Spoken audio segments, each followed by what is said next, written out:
Tes, tes.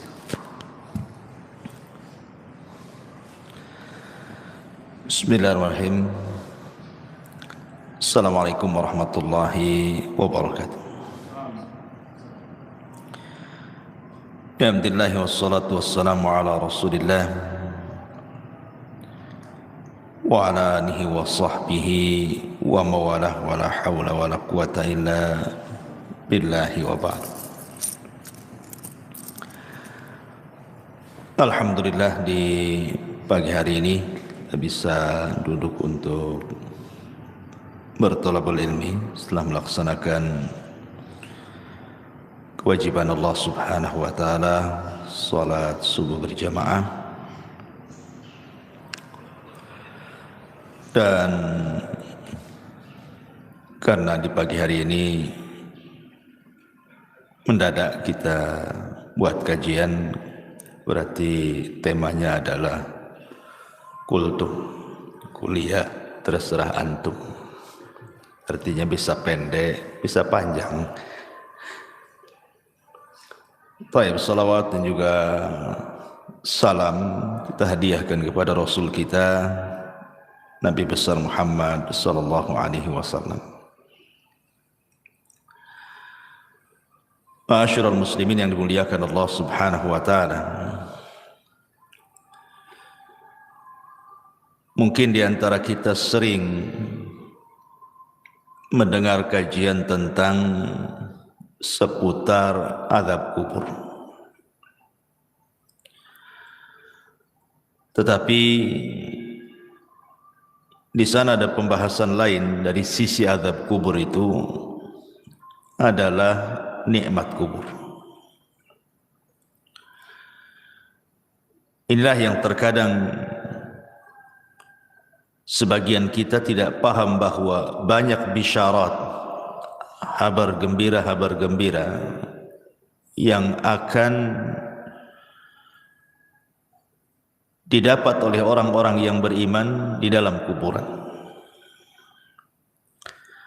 Apa saja kabar gembira yang Allah Subhanahu wa taala berikan kepada seorang mukmin ketika Allah masukkan ke dalam kuburan? Inilah pembahasan di pagi hari ini.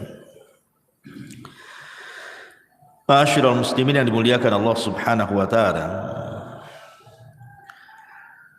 Pertama, kabar gembira saat kematian dulu. Disebutkan di dua surat dalam Al-Qur'an. Pertama surah An-Nahl ayat 31 dan 32, kemudian Fussilat ayat 30. Dalam surah An-Nahl Allah Subhanahu wa taala mengatakan, kadzalika yazzillahul muttaqin alladzina tawaffahumul malaikatu tayyibina yaqulun salamun alaikum udkhulul jannata bima kuntum ta'malun. Demikianlah Allah memberi balasan kepada orang-orang yang bertakwa. Siapa orang yang bertakwa? Yaitu orang-orang yang ketika diwafatkan oleh para malaikat dalam keadaan baik, maka mereka para malaikat mengatakan kepada mereka, salamun alaikum, keselamatan bagi kalian, masuklah ke dalam sorga karena apa yang kalian kerjakan. Kemudian dalam surah Fussilat ayat 30-nya Allah mengatakan, innal ladzina qalu rabbuna Allah thumma istaqamu tatanazzalu alaihimul malaikatu alla takhafu wa la tahzanu wa abshiru bil jannati allati kuntum tu'adun. Sesungguhnya orang-orang yang mengatakan Tuhan kami Allah, kemudian mereka istiqomah padanya, maka malaikat akan turun kepada mereka dengan mengatakan, janganlah kalian takut, janganlah kalian sedih, dan bergembiralah kalian dengan surga yang telah Allah janjikan kepada kalian. Jadi kabar gembira pertama adalah saat detik wafatnya seorang mukmin. mereka akan bahagia. Kenapa mereka akan bahagia? Karena malaikat yang membisikkan di telinganya itu adalah bisikan-bisikan kebaikan. Sehingga kita lihat seorang mukmin itu kalau meninggal macam-macam, terkadang Allah tampakkan kebahagiaan.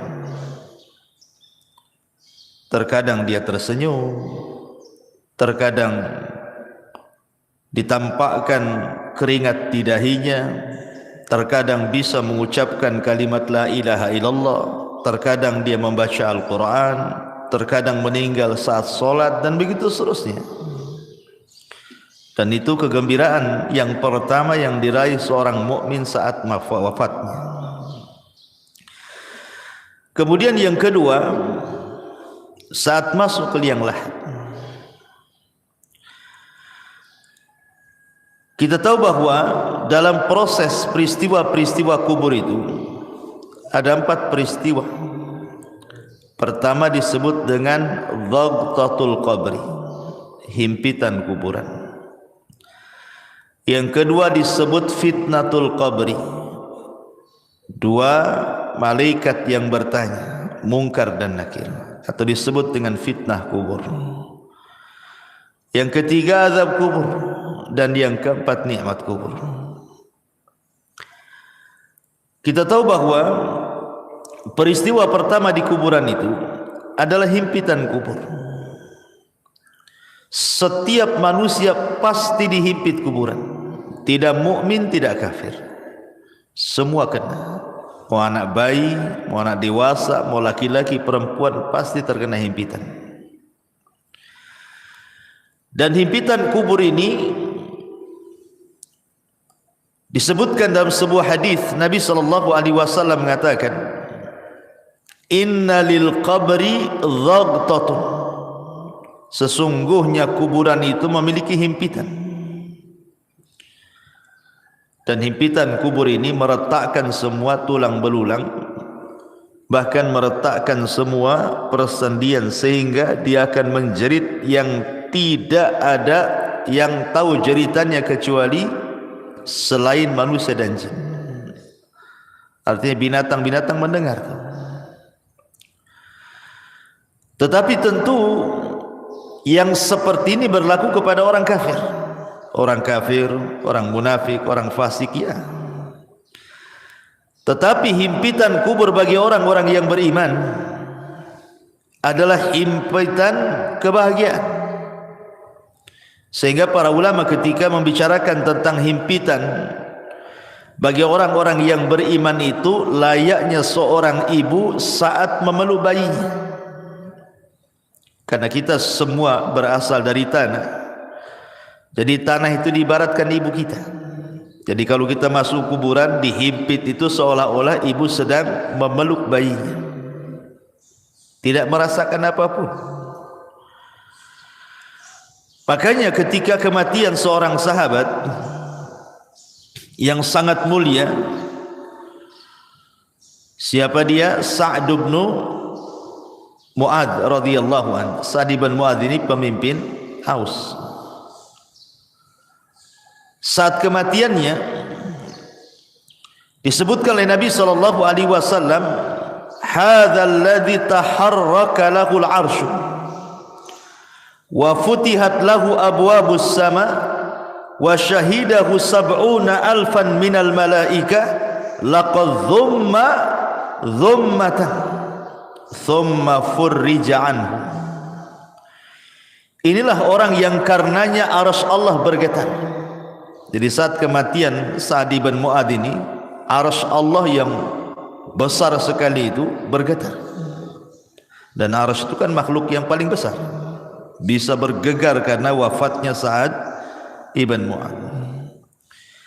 Karenanya pintu-pintu langit dibuka, dan karenanya pula 70.000 malaikat turun dari langit menyaksikan jenazahnya. Sungguh dia telah dihimpit dengan sekali himpitan, kemudian dilepaskan kembali. Kalau seandainya himpitan itu Sebagaimana hadis yang ma'ruf bisa meretakkan tulang belulang, memutuskan urat-urat persendian, mustahil seorang sahabat semulia Sa'd bin Mu'adz merasakan itu. Berarti himpitan yang merasakan sakit itu hanya berlaku kepada orang-orang kafir saja, orang-orang munafik saja. Karena bayi yang tidak bersalah saja disebutkan dalam hadis Nabi sallallahu alaihi wasallam, "Lau aflata ahadun min dhammatil qabri la aflata hadas sabi." Jika seorang selamat dari penyempitan kuburan, niscaya bayi ini akan selamat. Tapi bayi pun tidak selamat. Apa salahnya bayi? Kenapa dia dihimpit? Dosa pun tidak, kan itu ya. Berarti himpitan bagi orang-orang yang saleh, orang-orang yang beriman atau bayi adalah sebagaimana seorang ibu memeluk bayinya. Himpitan kasih sayang, itu maksudnya. Ini kabar gembira yang kedua. Kabar gembira yang ketiga, di mana Allah Subhanahu wa taala akan memberikan kemantapan jawaban pada setiap soalan-soalan mungkar dan nakir yang diberikan kepada setiap para penghuni kubur.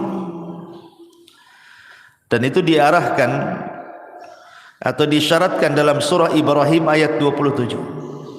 Allah mengatakan, "Yuthabbitullahu alladhina amanu bil qawli tsabit fil hayatid dunya wa fil akhirah.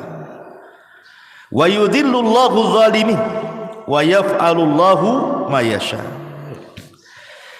Allah akan meneguhkan iman orang-orang yang beriman dalam ucapan yang teguh dalam kehidupan dunia dan juga kehidupan akhirat.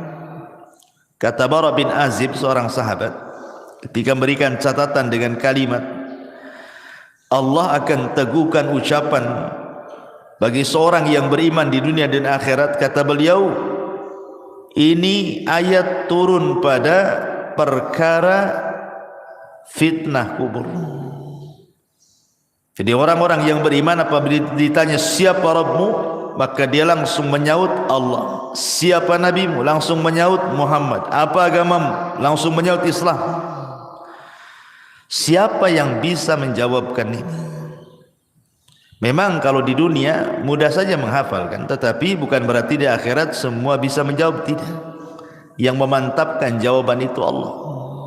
Jadi Allah yang membuat kita mantap jawabannya, bukan pengetahuan kita, gitu maksudnya. Allah yang memantapkan, karena di sini kalimatnya yutsabbitullahu, Allah menetapkan, memantapkan. Artinya Allah yang menjadikan kita ini mampu menjawab. Dan itu khusus bagi orang-orang yang beriman. Berarti ini kabar gembira yang ketiga. Allah memberikan kemantapan. Kemudian kabar gembira yang keempat, Allah lancarkan setiap jawaban. Setelah Allah mantapkan, kita mampu menjawab.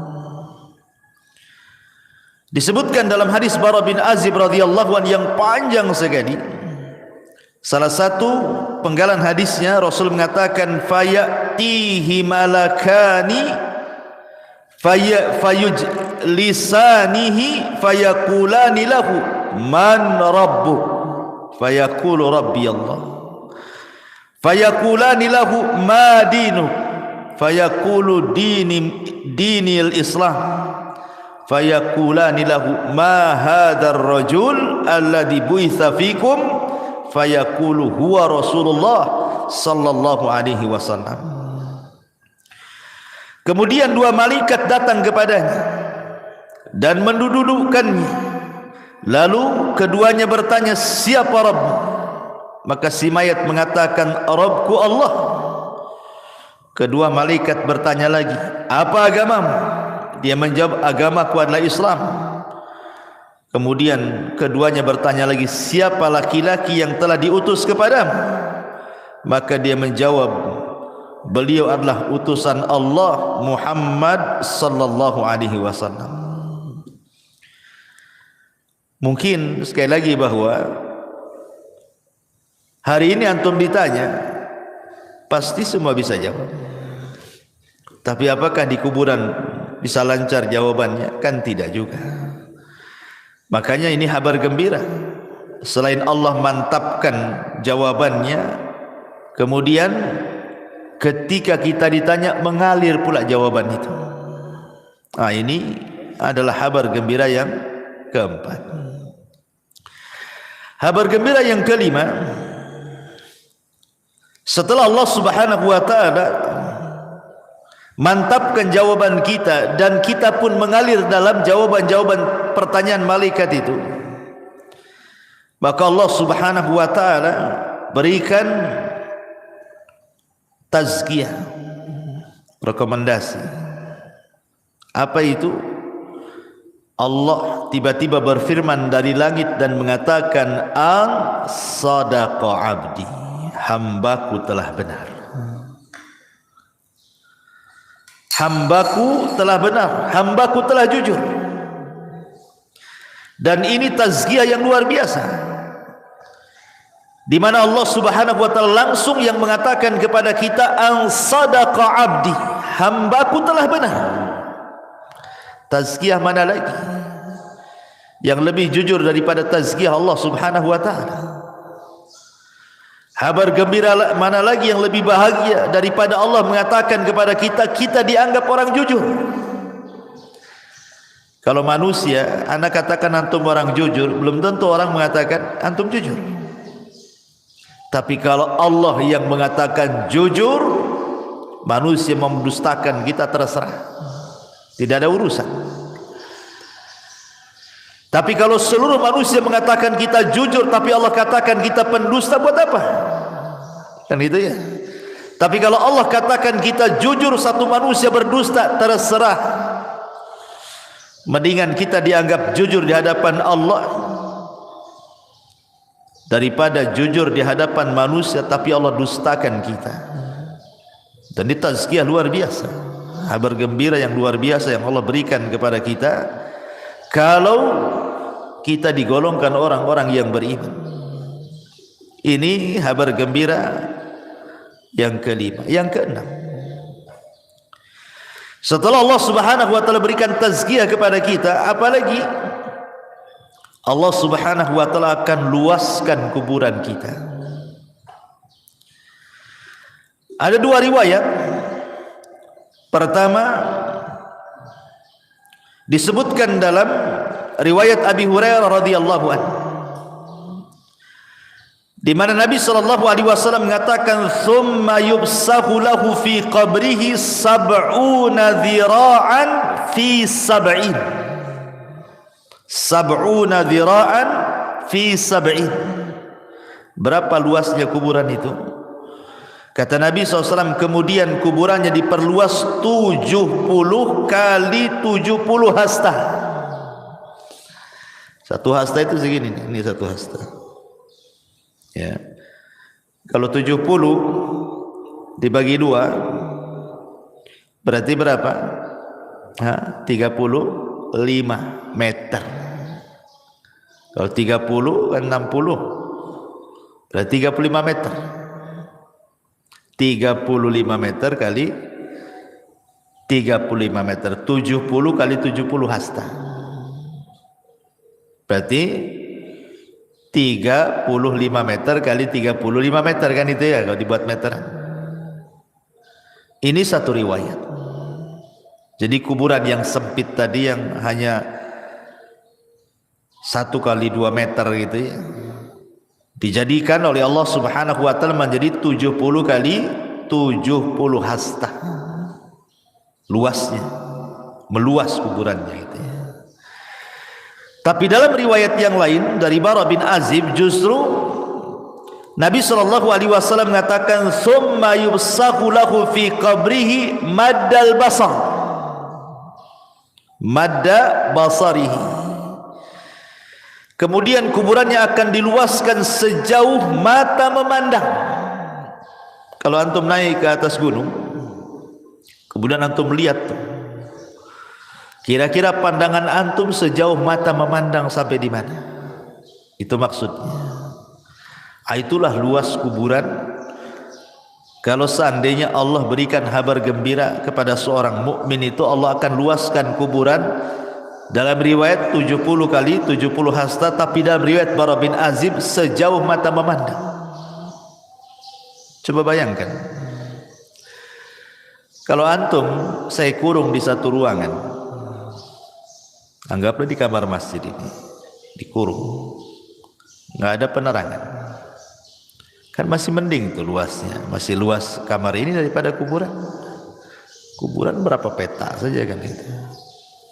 Tapi ngomong-ngomong saya minum dulu kayak dingin kali nih. Bismillah. Oh, panas juga. Iya. Jadi analoginya begini, kawan. Jadi kalau antum masuk ke dalam ruangan masjid ini, saya gelapkan, nggak ada apa-apa di situ, nggak ada kasur, nggak ada apa-apa, nggak ada handphone, nggak boleh antum saya kasih handphone. Ya masuk aja badan di situ. 3 hari 3 malam di situ kan, nggak dikasih makan, antum sudah pusing. Janganlah 3 hari 3 malam, 1 hari saya tak makan, tak gemetar, apalagi mati listrik kan itu. Kita bayangkanlah di satu ruangan itu. Macam mana itu di kuburan yang sempit itu. Habis itu dipendam pula dari atas. Hanya tanah, tidak ada apa-apa. Kita sudah kebayang gelapnya kan. Ya. Lah ketika kemudian Allah Subhanahu wa taala bentangkan kuburan seluas itu, menunjukkan di kabar gembira. Kabar gembira dari Allah Subhanahu wa taala lewat lisan Rasul bahwa seorang mukmin itu akan dibentangkan kuburannya sejauh mata memandang. Artinya tidak akan sumpek gitu maksudnya. Kita kalau berada di ruangan sempit kan sumpek gitu. Tapi kalau di ruangan terbuka kan rasanya los gitu pandangan itu. Dan ini kabar gembira. Kemudian yang nomor 7, bukan hanya diluaskan saja, yang lebih hebat daripada itu apa? Dibukakan pintu surga. Subhanallah ya. Padahal belum ada kiamat, tetapi pintu surga sudah dibukakan, kemudian diarahkan pula ke kuburannya. Dan itu disebutkan dalam hadis di mana Nabi SAW bersabda, "An sadaqa 'abdi fa'afrishuhu minal jannati waftahu lahu baban ilal jannah." Hambaku telah benar, hamparkan permadani untuknya dari sorga, bukakan pintu-pintu sorga kepadanya. Subhanallah ikhwan, bayangkan kita dihamparkan permadani dalam kubur itu, mengarah ke pintu sorga, kemudian pintu sorga pula dibuka. Ketika pintu sorga dibuka itu ada kabar gembira yang nomor 8. Apa itu? Allah Subhanahu Nabi sallallahu alaihi wasallam mengatakan, wa albisuhu minal jannah. Hantarkan pakaian dari sorga. Ketika mayat itu hanya 3 lapis kain kapan saja, kemudian masuk ke dalam liang lahat, entah tahan berapa bulan tuh yang namanya kain kafan itu, lama-lama kan hancur juga. Tapi sebagai gantinya apa yang terjadi? Wa albisuhu minal jannah. Allah Subhanahu wa taala akan pakaikan kepadanya pakaian dari sorga, dan pakaian dari sorga itu semuanya sutra, min sundusin wa istabraq, rata-rata sutra dihantarkan dari sorga. Kemudian kabar gembira yang nomor 9, fayatihi min rauhiha wa tibiha. Kemudian Allah Subhanahu wa taala hantarkan pula raihiha wa tibiha. Apa itu? Wewangian dan bau semerbak yang luar biasa yang Allah hantarkan ke dalam kuburannya, menjadi wangi kuburannya. Kita saja di ruangan kan pengennya wangi, harum gitu kan.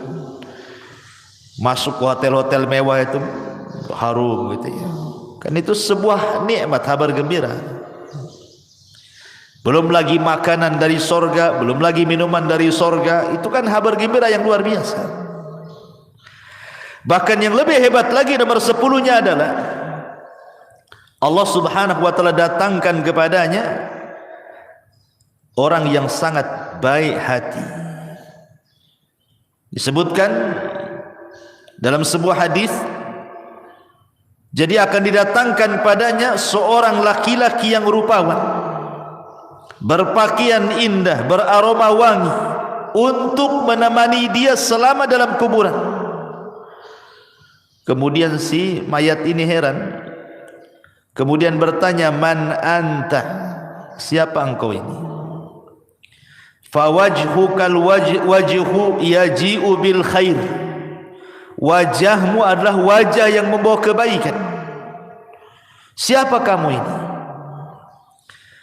Karena ikhwan, kalau kita analogikan kan, orang di penjara lah, masukkan ke dalam penjara, kemudian hanya satu sel satu orang saja, akan boring.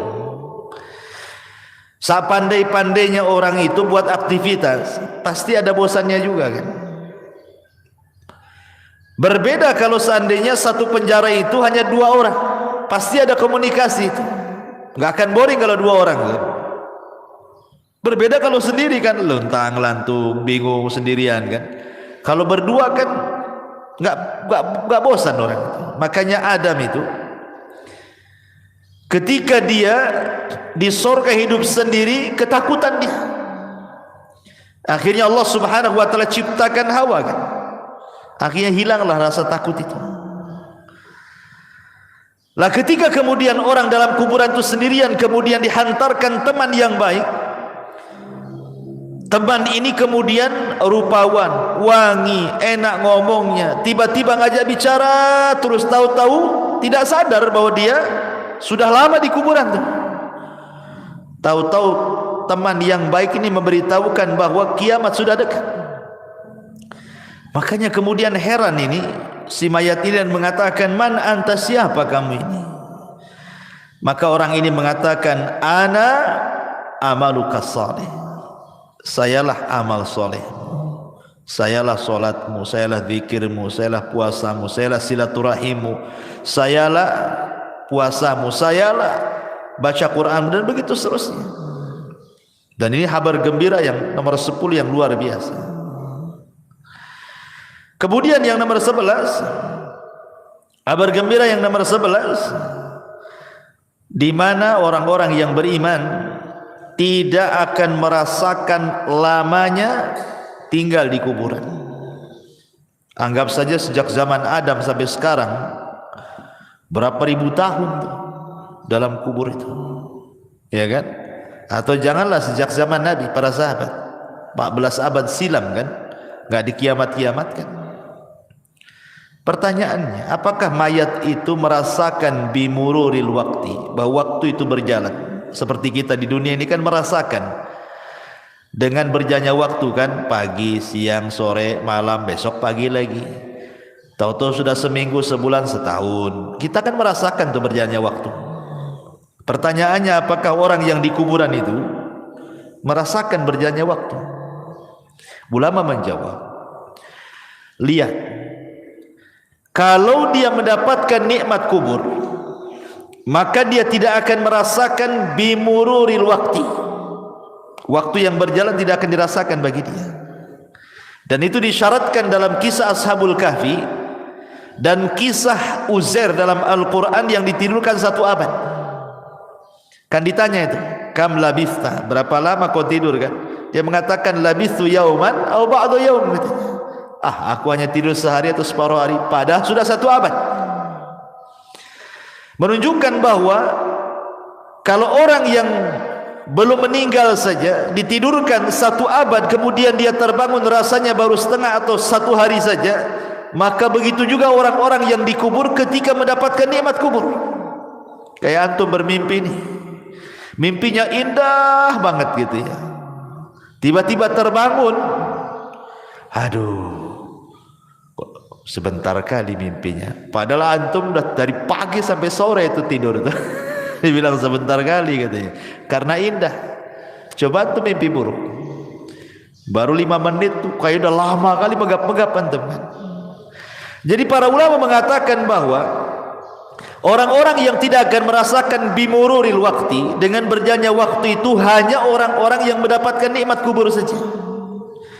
Tapi orang yang mendapatkan azab kubur, dia akan merasakan itu. Waktu itu berjalan. Dan orang-orang yang beriman akan mendapatkan kabar gembira bahwa dia tidak akan merasakan berjalannya waktu. Itu maksudnya. Ya. Ini yang ke-11. Yang ke-12,